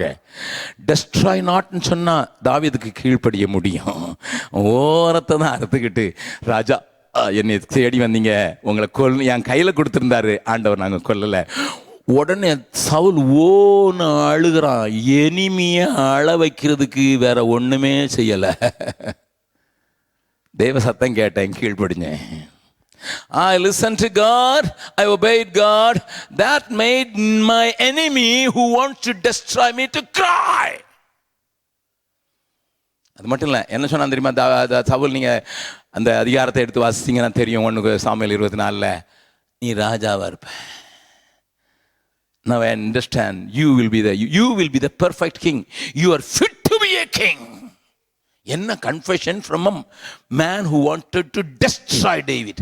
தாவீதை அழிக்க வந்தவன் வாயிலிருந்து வருது, நீ ஜனத்தின் மேல ராஜாவா இருப்பாப்பா, நீ ராஜாவா இருப்ப. சூழ்நிலையை மாற்ற விரும்புகிறீங்களா? உங்களை பகைக்கிறவங்களையும் மாற்ற விரும்புகிறீங்களா? உங்களுக்கு விரோதமாக நிற்கிறவங்களையும் மாற்ற விரும்புகிறீர்களா? நீங்கள் ஒன்றும் பெரிய மாயாஜாலங்கள் பண்ணி பட்டர் அடிக்க வேண்டிய அவசியம்லாம் இல்லை. ஒன்று செய்யுங்க, ஆண்டவரே give me a sensitive heart to listen to you and be obedient. உங்களுடைய சத்தம் கேட்குற இடத்துல என்னைக்கு கீழ்ப்பிடிக்கிற இருதயத்தை தாங்க. அது சூழ்நிலையை மாற்றிரும், அது காரியத்தை மாற்றிரும், எனக்கு விரோதமாக வர்றவங்கள மாற்றிரும், என்னை குறித்து இருக்கிற தேவ நோக்கத்தை அவன் வாயிலே சொல்ல வைக்கும். கர்த்தர் உங்களோடு கூட பேசுகிறார். இன்னொரு அனுபவம் என்னுடைய ஒன்று விட்ட சகோதரருக்கு நடந்தது, அதையும் சொல்லுகிறேன். அது உங்களுக்கு பிரயோஜனமாக இருக்கும் என்று நம்புகிறேன். He was a headmaster of a school. என்னுடைய ஃபர்ஸ்ட் கசின். அவர் ஒரு ஹெட் மாஸ்டராக இருந்தார். ஒரு நாளில் அவர் தன் கையில் ஒரு பையை எடுத்துக்கொண்டு கடைக்கு போகிறார். காலையில் தேங்காய் மிளகாய் வாங்குவதற்கு போகிறார். எதிர்த்தார் போல் ஒரு சைக்கிளில் ஒரு பையன், அவருடைய ஸ்கூலில் அவருக்கு கீழே வேலை பார்க்கிற டீச்சருடைய மகன் வருகிறான். சைக்கிளில் வர்றான். ஆவியானவர்களை நிறைந்திருந்தவர், ஆவியானவர் சத்தத்துக்கு கீழே கேட்கக்கூடிய கிருபை பெற்றிருந்தவர். ஆண்டவர் சொல்கிறார், மகனே, this boy is going to kill himself. இவன் தற்கொலை செய்ய போகிறான், நீ காப்பாத்து. ஆவியானவர் சொல்கிறார். அவன் அங்கே தூரத்துலேருந்து வரும்போதே கையை ரொம்ப வேகமாக குட் மார்னிங் சார்ங்கிறான். இவருக்கு சந்தேகம், இவனா தற்கொலை பண்ண போகிறான். அவன் எனக்கு விஷ் பண்ணுறான், அதுவும் குட் மார்னிங்னு இவ்வளோ எந்தூசியாசமாக சொல்கிறானே. மறுபடியும் இவர் 4 அடி எடுத்து வைக்கல, அவன் பக்கத்தில் வந்துட்டான். மறுபடியும் ஆண்டவர் சொல்கிறார், ஏய் நிறுத்து, அவன் தற்கொலை பண்ண போகிறான். அவன் சிரிச்சுக்கிட்டே, என்ன சார், ஹவ் ஆர் யூ? அவன் கேட்குறான், சிரிச்சிட்டு கேட்குறான். இப்போ இவருக்கு மறுபடியும் சந்தேகம், ஆண்டவர் தான் பேசுகிறாரா? This fellow is so cheerful, is so voluntary, spontaneous. How come God says he is going to kill himself? இதுக்குள்ள சைக்கிள் பக்கத்துல வந்துட்டு ஆண்டவர் சொல்ற, ஸ்டாப் இட், நிறுத்து. அப்பமா அவரால் கீழ்ப்பட முடியல. பார்க்குறேன் சார், சந்திக்கலாம் சார் அப்படின்னு கிராஸ் பண்ணி போயிடுறான். ஒரு கடையில் போய் தேங்காயும் மிளகாவும் வாங்கி சட்னி வைக்கிறதுக்கு தான் வீட்டுக்கு வர்றதுக்குள்ள இன்னொரு டீச்சர் ஓடி வராரு. சார் சார் வாங்க சார், வாங்க sir, let us go to the hospital. Teacher மகன் பாய்சன் அடிச்சிட்டான் sir. But before he reached, that boy died. என் ஒன்று விட்ட சகோதரன் என் கூட உட்காந்து சாப்பிட்டுக்கிட்டு இருக்கும்போது எந்திரிச்சு போயிடுவார் திடீர்னுட்டு. ரூமை பூட்டிட்டு ஓன்னு அழுவார். எனக்கு விளங்கவே செய்யாது. ஒரு நாள் தான் சொன்னார், I didn't listen to the voice of God. I could have saved one person. ஒரு மனுஷனை நான் காப்பாற்றிருக்க முடியும், நான் காப்பாற்றாமல் போயிட்டேன். அது என்னை வாழ்நாள் முழுவதும் வாட்டுகிறது என்று சொல்லி என்னிடத்தில் அநேக நேரங்களில் என்னை கட்டி கொண்டு என்னுடைய ஒன்று விட்டு சகோதரன் அழுததை நினைத்திருக்கிறேன். நான் இப்போ உங்களை பார்த்து கேட்க விரும்புகிறேன். Again, a very ordinary situation. It was not an extraordinary situation. Don't try to listen to God when you are on your knees alone. No. Don't try to listen to God when you are reading the Bible alone. Don't try to listen to God when you are in the church. ஏதோ முழங்கால நிற்கும்போது தான் கர்த்தர் பேசுவார், Bible படிக்கும்போது தான் கர்த்தர் பேசுவார், சர்ச்சுக்குள்ளே இருக்கும்போது தான் பேசுவார் என்று நிமிட் பண்ணிடாதீங்க. God can speak in any situation to save people. மனாந்தரத்தில் பிலிப்பு பார்த்து சொல்லலையா, அந்த ரதத்தில் போகிறான மந்திரி, அவனோடு சேர்ந்துக்கொள், அவனோடு சேர்ந்துக்கொள். அருமையான தேவஜனமே, you may be in your work, you may be very busy in your work, you may have one goal and you are pursuing that goal, but still in that God wants to share his concern with you. உங்களோடு கூட தன்னுடைய இருதயத்தை தேவன் பகிர்ந்து கொடுக்க விரும்புகிறார். தேவன் உங்களுக்கு பகிர்ந்தளிக்க விரும்புகிறார். ஒரு நாள் காரில் பிரயாணம் பண்ணி கொண்டிருக்கும் போது ஒரு சின்ன பட்டணத்தின் வழியாக பீகாரில் போயிட்டுருக்கேன். மசௌடின்னு ஒரு இடம். அங்கே 4 சேனைகள் உண்டு. நக்சலைட் சேனை உண்டு, அந்த மற்ற உயர்ந்த ஜாதியினருக்கு ஒரு சேனை உண்டு. இப்படிப்பட்ட 4 சேனைகளுடைய ஹெட் குவார்ட்டர்ஸ் மசௌடி. பாட்னாவுக்கும் கயாவுக்கும் நடுவில் இருக்கிற ஒரு சின்ன பட்டணம். நான் அங்கே காரில் போய்கிட்டு இருக்கும்போது ஆண்டவர் சொல்கிறார், have a crusade here. இங்கே ஒரு crusade நடத்து. ஆண்டவர் சொல்கிறாரு, நான் போய் பட்னாவில் இருக்கிற எங்களுடைய லீடர்கிட்ட சொன்னேன், நம்ம மசோடியில் ஒரு குர்சைட் நடத்தினா. அண்ணா வேண்டான்னு, 5 மணிக்கெல்லாம் ஒருத்தனும் இருக்க மாட்டான், ஒரு கடை இருக்காது, ஒருத்தனும் தெருவில் இருக்க மாட்டான், நீங்கள் அங்கே போய் நம்ம ராத்திரி தான் மீட்டிங் நடத்தோம், ஒருத்தன மாட்டான். நான் சொன்னேன், ஆண்டவர் சொன்னார்ப்பா கீழ்ப்படிவோம். நல்லா கவனிங்க, நல்லா கவனிங்க. ஆண்டோட சத்தத்தை கீழ்ப்படியும் போது என்ன காரியத்தை ஆண்டவர் செய்கிறாங்கிறதுக்காக நான் இந்த உதாரணங்களாக சொல்கிறேன். Somehow God wanted to share all these testimonies so that you can be sensitive enough to listen to God. தேவனுடைய சத்தத்தை கேட்குற இடத்துக்கு நீங்கள் வந்துடணுங்கிறதுக்காக. அவர் சொன்னார், உங்கள்ட்ட சொன்னால் கேட்க மாட்டீங்கன்னுட்டு. அந்த நேரத்தில் லீமா அப்படின்னு ஒரு நார்த் ஈஸ்ட் மேன் ஐஜியாக இருந்தார். இவர் அவர்கிட்ட போய் சொன்ன உடனே அவர் உதவி செய்கிறவர், நல்ல பிலீவர், உதவி செய்வார். அவர் சொன்னார், அந்த இடத்துல தான் உங்கள் அண்ணனுக்கு குருசைடு போடணுமா, வேறு இடமே கிடைக்கலையா? ஆனால் உங்கள் அண்ணன் கேட்க மாட்டார்ப்பா. அதனால் நான் ஒன்று சரி, நான் ஊரில் இருக்க மாட்டேன், நான் என் ஒய்ஃப் அனுப்புகிறேன். என் ஒய்ஃப் அனுப்புறதுனால அவளுக்கு எஸ்காட்டாக 2 ஜீப் நிறையா போலீஸ் நல்ல ஆயுதம் தாங்கியவங்க வருவாங்க. அவங்க ஜீப்பு பக்கத்தில் உங்கள் அண்ணனும் வண்டியில் போட்டும் நான் கூட்டம் நடத்துங்கன்னு சொல்லி அவர் சொல்லிட்டார். இவர் வந்து சொன்னார், அண்ணே அவரே சொல்கிறார் வேண்டான்னுட்டு, ஆனால் பாதுகாப்பு கொடுப்பாரு. நம்ம சொன்னால் அவர் செக்யூரிட்டியை நம்பலப்பா நடத்தலான்னு. நடந்தது என்ன தெரியுமா? ஒரு பெரிய காந்தி மைதானத்தில் கூட்டத்தை ஒழுங்கு பண்ணிட்டோம். கிறிஸ்தவ எதிரிகள் அதே நாளில் பக்கத்தில் இன்னொரு ஹைஸ்கூல் மைதானத்தில் அதே கலர் நோட்டீஸ் அடித்து அவங்க அயோத்தியாவிலேருந்து ஒரு பெரிய பண்டித்தை கூட்டம் நடத்துறதுக்குன்னுட்டு இருக்கிற 30 கிலோமீட்டர் சுற்றளவில் எல்லா ஊர்லேயும் அனௌன்ஸ் பண்ணிட்டாங்க. நம்ம அவ்வளோ பலசாலிகளாக இல்லை, அவ்வளோ அனௌன்ஸ் பண்ணலை. முதல் நாள் கூட்டத்தில் 20,000 பேர் வந்திருக்காங்க. முன்னால் சாதுக்கள்லாம் உட்காந்துருக்காங்க. எனக்கு சந்தேகம், என்னடா நம்ம அனௌன்ஸ் பண்ணதான்னுட்டு. அந்த கூட்டத்துக்கு போல இங்கே வந்துட்டான் அவ்வளோ பேரும். நான் தான் ஒர்ஷிப் நடத்தினேன். ஒர்ஷிப் நடத்தினோன்னு சாதுகள்லாம் பயங்கர சந்தோஷத்தில் ஆட ஆரம்பிச்சிட்டான். நான் தான் போய் கேட்குறேன், எதுக்குப்பா இங்கே வந்திருக்கேன்? இங்கே கூட்டம் இல்லை, இதான் நல்ல கூட்டம், இங்கே தான் சத்தியம் இருக்குன்னு சொல்கிறான் அவன். இன்னைக்கு 7 சபைகள் இருக்கிறது மசோடியில். அல்லேலூயா. சூழ்நிலையை பார்க்க வேண்டாம், காரியங்களை பார்க்க வேண்டாம். ஆண்டவர் இன்னைக்கு சாயங்காலம் உங்கள் இடத்துல கேட்குறதுலாம், என் சத்தத்தை கேட்குற கீழ்ப்பிடிதலின் இருதயத்தை இருந்துன்னா நீ ஒன்றை குறித்து வைத்திருக்கிற திட்டத்தை பெர்ஃபெக்ட் பண்ணுறதுக்கு அவங்கள்ட பேசுகிறேன். எனக்காக யாவற்றையும் செய்து முடிக்க போகிற ஆண்டவருங்கிறத வெறும் வாக்கு தத்தமாக பார்க்காதீங்க, இந்த சங்கீதத்தின் அடிப்படையில் பாருங்கள். We all know this is a beautiful promise. Many times we are carried away by the promises, never understand the contextual part of it. இப்படிப்பட்ட சூழ்நிலையில் தான் தாவீது சொல்லலாம், எனக்காக எல்லாவற்றையும் செய்து அதை பரிபூர்ணப்படுத்த போகிற ஆண்டவருக்கு ஸ்தோத்திரம். அப்படி சொன்னவன் முதல்ல அல்தேஸ்கேத் என்கிற ஒரு மியூசிக் இன்ஸ்ட்ருமெண்ட்டை மட்டும் பாடுங்கன்னு சொன்னவங்க பின்னால் என்ன சொல்கிறான் பாருங்க. அதே சங்கீதத்தில் வாசிக்கலாம். 8வது வசனம். என் மகிமே விழி, வீணையே, சுரமண்டலமே. ஆமாம், எல்லாம் இந்த மியூசிக் வாசி, இந்த மியூசிக் வாசி, இந்த மியூசிக் வாசி. தேவ வார்த்தைக்கு கீழ்ப்படிஞ்சிட்டு வாசித்தாச்சுன்னா அதுக்கு பிறகு ஜாதிகளுக்குள்ளே கீர்த்தனம் பண்ணுவேன். தீக்குள்ளே கிடக்கிறேன், பல்லுள்ள ஈட்டி போல பல்லுள்ள ஆளுங்க மத்தியில் கிடக்கிறேன், சிங்கத்தின் மத்தியில் கிடக்கிறேன்னு சொன்னவன் இப்போ மிக்தாம் என்கிற சத்தம் கேட்டு என் வாழ்க்கையை ஆண்டவர் பெர்ஃபெக்ஷனுக்கு நேரம் நடத்துறதுக்கு தான் என் இந்த பாதையில் நடத்துறான்னு சொன்னோன்னே, வீணையை கொண்டு வா, அதை கொண்டு வா, இதை கொண்டு வா, எல்லாரும் சேர்ந்து ஆண்டவரை உயர்த்தோன்னு மாறிட்டான். இந்த ஆராதனை நீங்கள் என்ன நிலைமையில வந்திருக்கீங்கன்னு தெரியாது. But I want you to know, God is very much concerned about the needy people as well as people those who are dying. தேவையுள்ள ஜனத்தையும் காண்பிக்க விரும்புகிறாரு, உங்கள் வாழ்க்கையிலையும் ஒரு அற்புதத்தை செய்ய விரும்புகிறாரு. கூடவே அந்த சத்தம் கேட்டுச்சுன்னா மரணத்துக்கு ஒப்புவிக்க போடுறவங்களையும் தப்பு வைக்கத்தக்கதாக தேவன் உங்களோடு கூட கிரியை செய்கிறார். உங்கள் கூட வேலை செய்கிறவங்களை பற்றி உங்களுக்கு தெரியாமல் இருக்கலாம். அவங்க பார்க்குறதுக்கு சிரிச்சவங்களா சிரிச்சிட்டு இருக்காங்க, எல்லாம் நல்லா இருக்கிறது போல் இருக்காங்க. நீ கொஞ்சம் தொட்டு தேவ அன்பு சத்தம் கேட்குற மாதிரி நீங்கள் செய்துட்டீங்கன்னா ஒரு பெரிய அற்புதத்தை நடப்பித்து தேவன் பெரிய காரியத்தை செய்வார். மறுபடியும் ஒரு சாட்சி சொல்கிறேன்.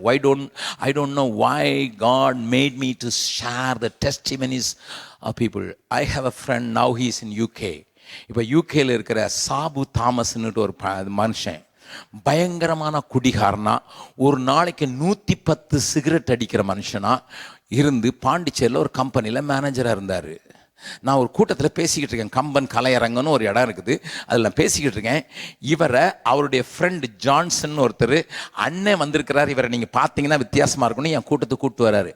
அவர் கதவை திறந்து உள்ளே நுழைஞ்ச உடனே என் பிரசங்கத்தை நிறுத்திட்டு நான் 3 வார்த்தைகளுடைய உள்ளான வாழ்க்கையை சொல்லிட்டு நான் பிரசங்கத்தை கண்டிப்பாக பண்ணேன். பிரசங்கத்தின் முடிவில் அவர் என்கிட்ட வந்து, டு யூ மீன் தட் அப்படின்னு கேட்டார். என்னால் கடினமான வார்த்தைகள் தேவன் சொன்னது. டு யூ மீன் தட்னே? எஸ் அப்படின்னு சொல்லி அவர் மேலே கை வச்சு ஜோமுன. அன்றைக்கு ராத்திரி தொடப்பட்டு 110 சிகரெட் தூக்கி போட்டு, குடியை தூக்கி போட்டு, ஆண்டவருக்கு தன்னை ஒப்பு கொடுத்து, மீதி இருக்கிற 3 நாள் கூட்டத்துக்கு அவர் தான் எனக்கு டிரைவர். என் காரில் கொண்டு வருவார். அவர் அபிஷேகத்தில் வழி நடத்தினார். 3 நாளில் நடந்தது என்ன தெரியுமா? நல்ல தேவ பிள்ளையாக மாறினார். அவர் ஒரு பெரிய பெங்காலியனுடைய கம்பெனியில் டாப் மேனாக இருந்த சிஓ. அவர் என்ன செய்வார், 9 மணிக்கு தான் ஃபேக்ட்ரி ஆரம்பிக்கணும், 8:30 மணிக்கு போய் அங்கே முழங்கால நின்று ஜெபம் பண்ணுவார். ஒரு நாள் 8:30 மணிக்கு போய் தன்னுடைய ஆஃபீஸில் முழங்கால நின்று ஜெபம் பண்ணும்போது அந்த ஓனர் அங்கே உள்ள நுழைஞ்சு, Sabu, what are you doing here? என்ன செய்கிறீங்க? இவர், சேட், உங்களுக்காக ஜெபம் பண்ணுறேன். எனக்காக நீ ஜெபம் பண்ணுறியா? என்னடா அப்படின்னு கத்த ஆரம்பிச்சாரு. நேற்று ராத்திரி 2 மணிக்கு நீர் உன் மனைவியுடைய கழுத்தை நெரிச்சு கொல்ல போனீர்ல, அது ஆண்டவர் எனக்கு சொன்னார், அதனால உமக்காக ஜெபம். சேட்டு 13 அறைகள் உள்ள வீட்டில் நடு ரூமில் பெட்ரூம், யாருக்கும் தெரியாது. நைட் 2 மணிக்கு மனைவியை கொலை செய்ய போயிருக்கிறாரு. அபிஷேகம் பெற்ற மனுஷன் அதை பார்த்து அவருக்காக ஜெபம் பண்ணது பட்டு கேட்டதான் சேட்டு நடுங்கிட்டான். அப்படியே காரில் வச்சு வீட்டுக்கு கொண்டு போய் அந்த பெட்லையே அவரை உட்கார வச்சு கீழே முழங்கால் போட்டு, சேட்டுகளை கும்பிடுவாங்கன்னா எப்படி கும்பிடுவாங்கன்னு தெரியும், முழங்கால் போட்டு, இந்த இயேசு தான் உண்மையான தெய்வம் என்று அறிக்கை செய்யத்தக்கதா கர்த்தர் உதவி செய்தா. இன்றைக்கு அநேகருடைய நிலைமையில உங்களை தான் ஆண்டவர் நம்பியிருக்கிறாரு, உங்களை தான் நம்பியிருக்கிறாரு. என் பிள்ளை என் சத்தம் கேட்டு மரணத்துக்கு ஒப்புவிக்க போகிறவளை, அழிக்க போகிறவளை, அழிய போகிறவளை காப்பாற்றுறதுக்கு இவனோடு நான் பேசுகிறேன், இவனோடு பேசுகிறேன்னு சொல்லி ஆண்டவர் உங்களோடு கூட பேச விரும்புகிறார். In this country God looks for people, those who can listen as well as obey. தேவ சத்தம் கேட்டு கீழ்ப்படுகிறவளை தேடி வந்திருக்கிறாரு. எல்லாரும் கண்களை மூடி ஆண்டவர் நோக்கி பார்க்கலாமா? எந்த சூழ்நிலையிலும் தேவன் பேச முடியும். மிக்தாம் என்கிற சத்தம் அன்னைக்கு கேட்டதுக்கு, தன்னுடைய உயிரை அழிக்க வந்தவனை காப்பாற்றுறதுக்கும் அவனை அறிக்கை பண்ணுவதற்கும் கீழ்ப்பிடிந்த தாவீதால முடியும்னா, நீங்கள் இருக்கிற சூழ்நிலையில் இன்றைக்கு ஆண்டவர் உங்களை பார்த்து சொல்கிறாரு, ஆண்டவர் நான் உன் கூட பேச விரும்புகிறேன் மகளே, உன் கூட பேச விரும்புகிறேன். என் சத்தத்தை கேட்கறதுக்கு மாத்திரம் உன்னுடைய செவிகள் திறந்திருக்கட்டும், உன்னுடைய இருதயம் சென்சிட்டிவாக மாறட்டும். நீ எனக்கு கீழ்ப்படியத்தக்கதான ஒரு பெரிய பெரிய ஒப்பு கொடுத்தலோடு கூட என்னை நோக்கி பாரு. இந்த தேசத்தில் நீ உன்னை அதிசயங்களை காண பண்ணுவேன், உன் கூட இருக்கிறவருடைய வாழ்க்கையை காப்பாற்றுவதற்கும், உனக்கு அறியாதவர்களை விடுதலை ஆக்குவதற்கும், தூக்கி எடுப்பதற்கும் உன்னைத்தான் நம்பியிருக்கிறேன் என்று சொல்கிற ஆண்டவருடைய ஒரு சத்தத்தை கேட்கத்தக்கதான ஒரு இடத்துல நீங்கள் வந்து நின்று கேட்கறது மாத்திரம் இல்லை, make me sensitive enough to listen to you as well as give me a obedient heart. எனக்கு கீழ்ப்படுகிற ஒரு இதயத்தை தாங்கன்னு சொல்ல விரும்புகிற மற்ற எல்லாருடைய கண்களும் மூடியிருக்க உங்களுக்கு நான் ஜெபம் பண்ண விரும்புகிறேன். I want to pray for you. எனக்கு ஆண்டப்பட்டி ஒரு இருதயத்தையும் கீழ்ப்படியத்தக்கதான மனநிலையும் தரும்படியாக ஆண்டவர் இடத்துல ஜெபம் பண்ணுங்கன்னு சொல்கிறவங்க மாத்திரம் இந்த தேசத்தில் நான் பிரயோஜனமாக இருக்க விரும்புகிறேன், என்னை சுற்றி இருக்கிறவர்களுக்கு பிரயோஜனமாக இருக்க விரும்புகிறேன். என் சூழ்நிலையை பார்த்து நடுங்கி விடாதபடிக்கு அந்த நேரத்துலையும் தேவ சத்தம் கேட்க விரும்புகிறேன் மாத்திரம் உங்களுடைய வலது கையை வைத்து நான் அவங்களுக்காக ஜெபம் பண்ண விரும்புகிறேன். தேவன் உங்களோடு கூட இடைப்படுகிறார். God's voice is going to be very clear in the days to come to some of your children. They are going to hear the voice of God very clearly in a very spectacular spectacular way. You will see that. You will see that your children will listen to the voice of God, and they will be an instrument in the hands of the Lord, and they are going to be an inspiration to you. அப்படியாக ஆண்டவர் உங்களோடு கூட இடைப்படுகிறதை நான் பார்க்கிறேன். I could see your children are going to be an inspiration and an instrument so that many people can be obedient to the voice of God, saved by the power of God. Hallelujah. எல்லாரும் எழுந்து நின்று, ஆண்டவரே உம்முடைய கரத்தின் கிரியையாகிய நான் இருக்கிறபடியினால எந்த சூழ்நிலையிலும், எனக்கு ஆபத்து நேரிடுகிற சூழ்நிலையிலும், என்னை விழுங்க பார்க்கிறவர்கள் மத்தியிலேயும், சிங்கங்களின் மத்தியிலேயும் உம்முடைய சத்தத்தை கேட்கிற இடத்துல என்னை நிறுத்தும் என்று சொல்ல எல்லாரும் எழுந்து 2 கரங்களை உயர்த்தி, ஆண்டவரே பேசும் பேசும் ஜெபம் செய்யும் போது ஆண்டவா பேசும் என்று சொல்ல போகிறோம். அந்த பாடல் உங்களுக்கு தெரியுமானால் ஜெபமாக பாட போகிறோம். பேசும் பேசும் ஜெபம் செய்யும் போது ஆண்டவா பிரியமானதை இப்போ காட்டும் செய்ய ஆயத்தம். பேசும் பேசும் ஜெபம் செய்யும் போது ஆண்டவா பிரியமானதை இப்போ காட்டும் செய்ய ஆயத்தம். Shall I ask Dr. Shandil to lead us in prayer so that every eye may see God's glory, every ear may hear God's voice, everybody may be obedient to the voice of God, so that some people, those who are in a trap, those who are cornered, may be saved for eternity. Amen. Amen. தாவீதை போல இந்த மாலை நேரத்தில் தேவனுடைய நேரத்துக்கு, தேவனுடைய வேலைக்கு காத்திருக்காங்க. கொஞ்சம் முன்னாடி வாங்க, சகோதரன் ஜெயிப்பார். எல்லாம் ஆண்டவரே